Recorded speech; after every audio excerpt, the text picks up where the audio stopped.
બેગમપુરામાં બુલાખી પીર બાવાના ઉર્સ મુબારકની શ્રદ્ધાભીર ઉજવણી 15,000થી વધુ જાયરીનોની હાજરીમાં ભવ્ય લંગરે-આમનું આયોજન સર્વધર્મ એકતાનો સંદેશ પ્રસર્યો.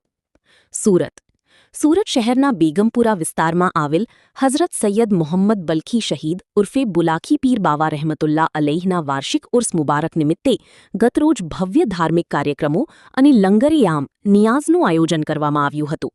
આ પવિત્ર અવસર ધાર્મિક આસ્થા, શ્રદ્ધા અને ભક્તિના માહોલ વચ્ચે ઉજવાયો હતો.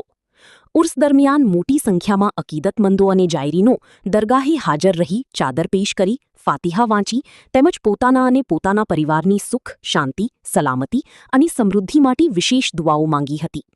કાર્યક્રમ દરમિયાન કુરાન ખ્વાની, નાતો મનકબત, ઝિક્ર અસ્કાર સહિતના ધાર્મિક કાર્યક્રમો યોજાયા હતા, જેમાં મોટી સંખ્યામાં શ્રદ્ધાળુઓએ ભાગ લીધો હતો.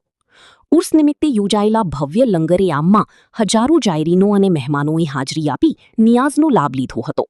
આ પ્રસંગે વિવિધ ધર્મો અને સમાજના લોકો એકસાથે ઉપસ્થિત રહી પ્રેમ, ભાઈચારો, એકતા અને માનવતાનો અનોખો સંદેશ આપ્યો હતો.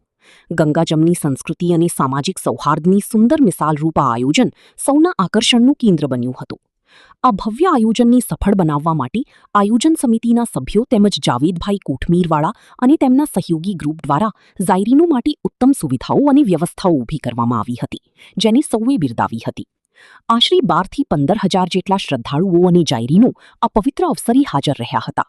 ઉપસ્થિત લોકોએ દેશ અને સમાજમાં અમન, શાંતિ, પ્રગતિ અને ભાઈચારો જળવાઈ રહે તે માટે ખાસ દુઆઓ કરી હતી.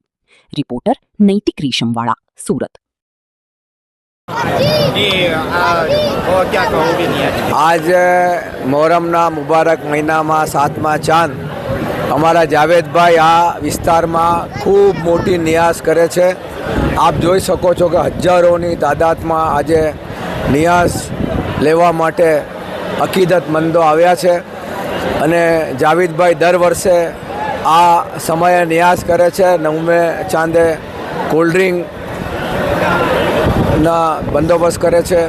અલ્લાહ તાલા એમની આ નિયાઝને કબૂલ કરે અને આ મોહબ્બત જે એમની છે લોકો પર ને લોકોની એમની સાથે એ મોહબ્બત કાયમ રહે. અમે પણ એમને ખાસ શુભેચ્છા પાઠવવા માટે અહીંયા આવ્યા છીએ ને દુઆ કરીએ છીએ કે અલ્લાહ તાલા એમની આ કામને, આ ખિદમતને કબૂલ કરે. મોહરમ વિશે શું કહેશો લોકો? મોહરમના માટે તો આજે જ અમારી મિટિંગ થઈ. મોહરમની વ્યવસ્થા સારામાં સારી રીતે ગોઠવાઈ ગઈ છે. 9મા ચાંદ અને 10મા ચાંદ. 9મા ચાંદે આપ જાણો છો કે નવાબના વાડીથી તાજિયાઓ નીકળે છે અને 10મા ચાંદે મોટું પ્રોસેસન થાય છે જે હોડી બંગલા પર, કરબલા પર તાજિયા ઠંડા કરવામાં આવે છે. આપણે દુઆ કરીએ કે આ મોહરમનો તહેવાર ખૂબ સારી રીતે ઉજવાય, કોમી એકતામાં ઉજવાય. આજે પોલીસ કમિશનર ગેહલોત સાહેબે ખૂબ સુંદર મિટિંગ બોલાવી હતી. અમરીશ આનંદ મહારાજ સાહેબ અને બીજા આગેવાનો પણ ત્યાં હાજર હતા ને તાજિયા કમિટી એક પોતાનો અંગત રસ લઈને ખૂબ સારી રીતે કામ કરે છે. તાજિયા કમિટી, એના પ્રમુખ, એના સાથીદારોને પણ હું ખૂબ મુબારકબાદ આપું છું. Thank you.